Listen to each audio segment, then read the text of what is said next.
In the second video, I'll be showing you how to turn that torsion box assembly table into a outfeed table. And that's simply a matter of making sure that this is made the size that fits your table saw top, which is why I'm not going to get super crazy into dimensions because everybody's table saw is going to be different. But basically you want the top to have these rail extensions on the side, and the rail extensions are going to ride along the edge of your saw top. So you want this torsion box, if you want to make something like this in this design, to be about the same size as your table saw rails. And then obviously adding legs at the end of it. That will all be covered in the second video. So you can kind of see now that I've trimmed this how I want this to sit when it's moved off of the table saw top and used as an extension table. Now my shop is only 19 feet long and the door opening is only 10 feet wide. So it's only 190 square feet, and that's why I've never really had a permanent or even adjustable setup on my table saw, because you could see that when that's in place I don't have access to my wood rack, my planer, or my bandsaw. So the idea with this is to put some sort of hinge system that will probably connect to my base where I can maneuver it back and forth when I'm using it. And then obviously you can't really tell because I have sawdust all over the floor since it's winter time to kind of keep things a little bit warmer. But the floor slopes, because this is an old carriage house, quite severely. So the floor itself is not level, and that's why my table saw rocks in some of these videos as well, because it rocks in the mobile base I have it sitting in because it's so unlevel. So at the ends of this table I'm going to have some sort of adjustable leg to hold this up, as well as when I move my table saw to cut longer pieces of stock, the legs can be adjusted so they'll fit depending on where they sit on the slope of the floor. Kind of see how it's going to sit on the edge of my table saw. Now I have to clean off this bracket because it's full of gunk and some glue. That's basically how it's going to sit, and then I'm going to have two legs at the edge holding it up. So I kind of got lucky. I did not originally build this torsion box to be used as an extension table, but it actually worked out that the thickness I made it is almost perfect for my table saw. It's actually a little low of the surface. However, I took that throwaway top off of it, and the throwaway top's going to be a little thick for this, but I have a piece of masonite I could use on the top, which is about 3/32. And you could see that that's going to be almost the perfect height for this, with maybe a little bit of adjusting, maybe putting a washer or two underneath of here. With this in place, and now that I could get a better idea of how it's going to work, I'm going to go back in and take those 2x4 sides I took off and rip them down to my new height, and then reattach them to the piece. And then once that's done, I could start playing around with the mechanics of how this will be maneuvered over the top of the saw. So I moved that wooden torsion box, and I'm using a metal straight edge on cantilevered off the edge of my table saw to get the exact height of how I want to cut those sides, since the sides are what are going to be sitting on this saw. And it looks like my height across the whole span is going to be 2 5/16. So I'm going to rip all these sides down to 2 5/16.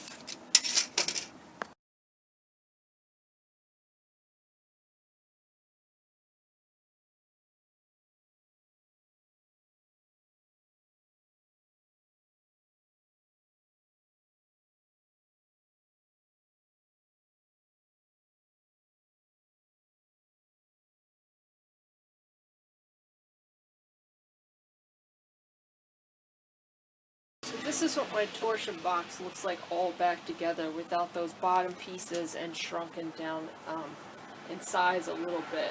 With this in place, I can now cut some holes into this rear rail, which is metal, and attach this piece through the top. Now I'm going to want those screws flush so that when this comes and sits on this ledge, it won't mess with it. And then this will be a permanent fixture on my table saw. I mean, you could remove it if you want, but it will be there.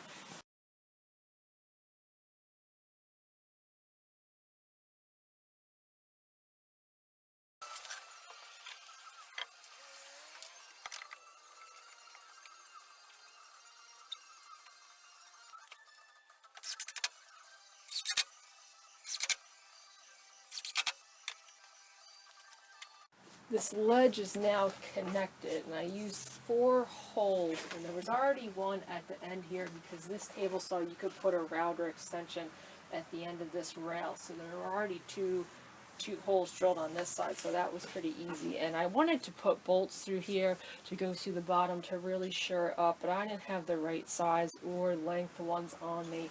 So the next time I go to the hardware store, I'll just switch out these screws with bolts. But it's on there. My table saw's shaking. This is not shaking. It's on there pretty good.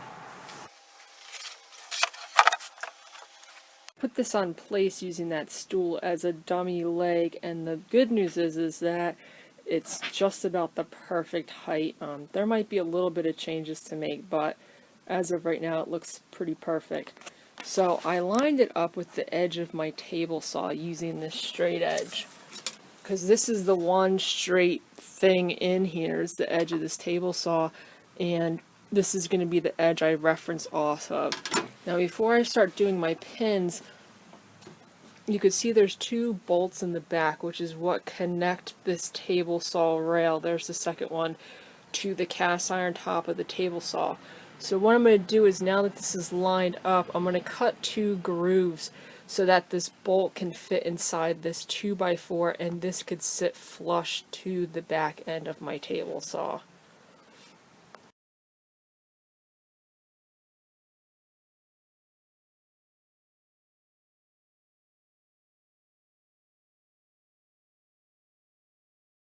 With those 2 notches cut out for those bolts, this now sits perfectly flush on that rear rail, and I realigned it back up with my straight edge.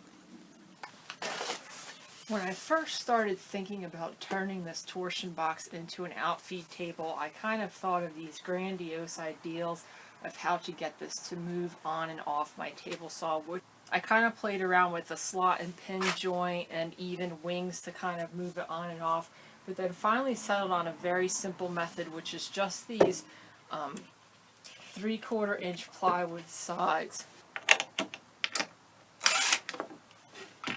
So these are just simple pieces of plywood. I waxed the inside of them, and this one's only 32 inches by 3 3/4 because it's the size I had. If you want, you could cut it to go all the way to the top of your torsion box. You don't want to go higher because stuff will be running across the top here.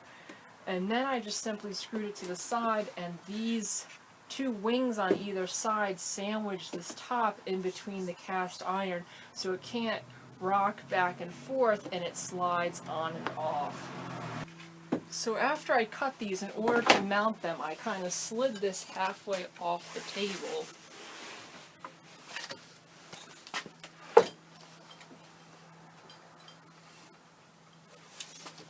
And then use that 2x6 I mounted to line everything up.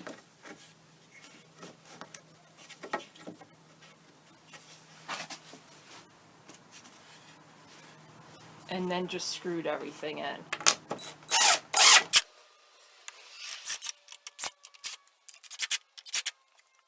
And then with that side in place, you can see how it just slides along that top. So the last thing I'm going to do before I start building out this end and adding the feet is I'm going to take these 2 rails off, and I'm going to cut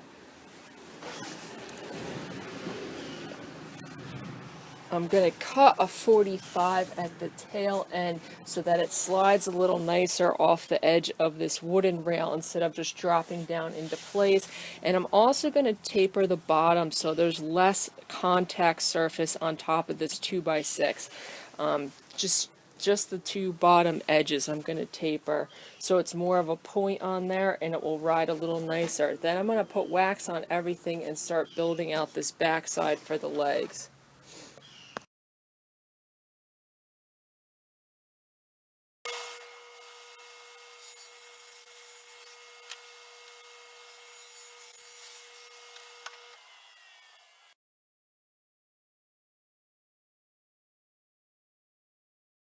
With those 2 side rails on this torsion box, this slides pretty nicely on and off the table saw. I think I'm only going to have to make a few little modifications to get it to slide even better.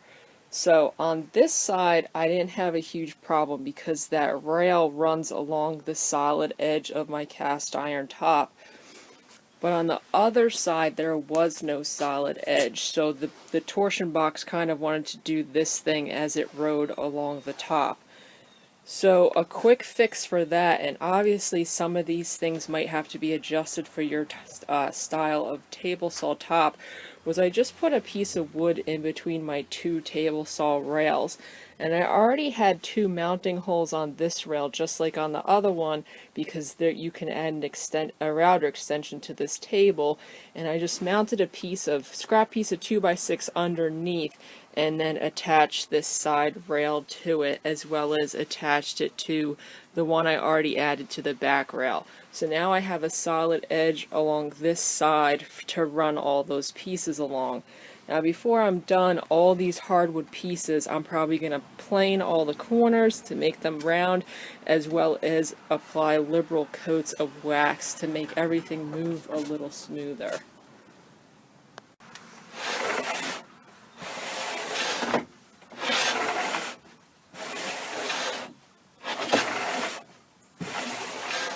I've got the sides reattached and everything sliding nicely, so the last thing I have to do is make the legs for the edge of this table so I don't have to use this propped up stool. So I ordered these hinges off of MasterCard. They were like $5 a piece, and they're foldable table leg hinges. So this hinge locks in place, but when you depress this little spring, it will open up. And then if you depress it again, it will close. So that way, if I mount it similarly to like this on the underside of something with the legs sticking out, it can open up as well as depress and still be able to slide this back into place.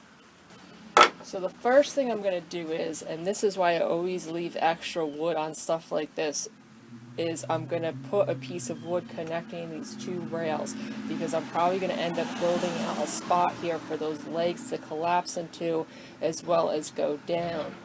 And in fact, looking at it like this, I might try and put a little bay like the ones you see on English workbenches to hold tools at the back here, so that when I'm working on here I have somewhere to put my tools as well as hide the legs.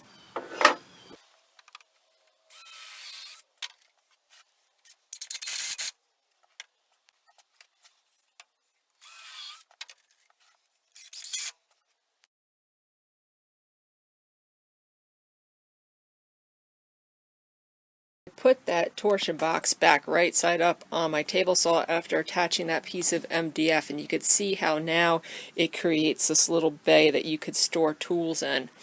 Then I shifted my table saw to the most common position I have it in when I'm cutting larger pieces, 12-foot long pieces, 8-foot long pieces, so that it will fit in my shop, so that I can measure for the legs. And you could see I put this straight edge on the ground, and you could see just how much this floor dips. That's an inch from one side to the other in the center. It dips at least an inch, and that's not even the lowest spot in here. For me, from the underside of this piece to the ground, I'm at about 33 inches. Now on the bottom, I'm going to have a very simple adjustable system. So into the bottom of my leg, I'm going to screw an oversized hole and attach this T-nut, and then this carriage bolt can go up into the leg and adjust the height that way. Now this carriage bolt is about 4 inches.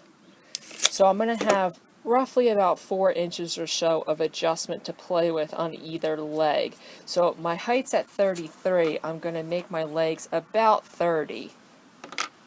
So for these hinges, this leg is going to attach to this back part, and it can't be any wider than this piece because it has to fit inside of here, these two wings, in order to fold up. So this back piece is about 1.5 inches.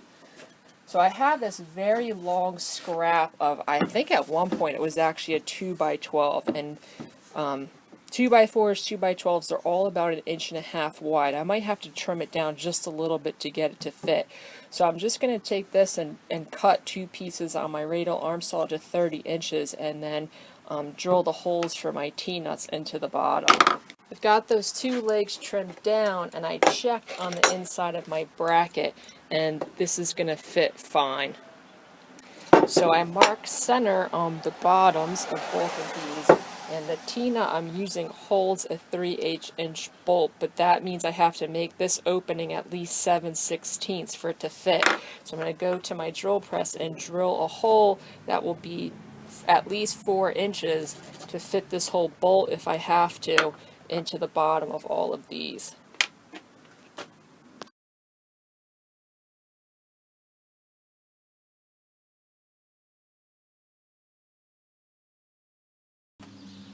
With those holes drilled, I can make sure my bolt will be able to be slid all the way in, and then I could put those T-nuts in place.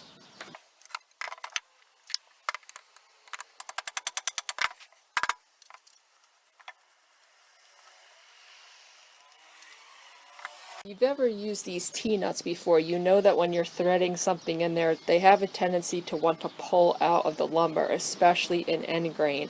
So in order to rectify that, I always just kind of countersink and put in some 1/2 inch wood screws just to keep it secure to the lumber. So now that that's in place and working, I'm going to attach my hinges to the top sides of these.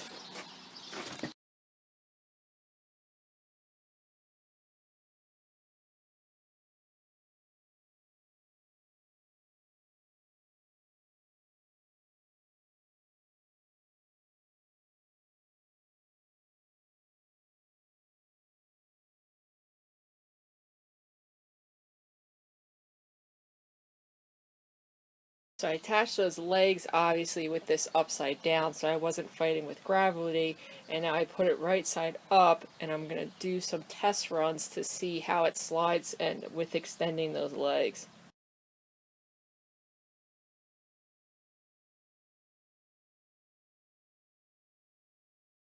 I have that outfeed table extended and the legs are down, and I use those leveling screws to get it to just about perfectly level.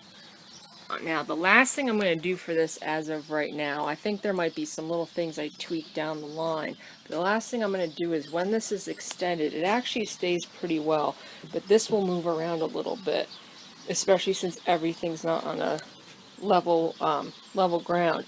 So what I'm going to do is on each edge of this end 2x4 is I'm going to countersink a hole and put a 2.5 inch screw in there.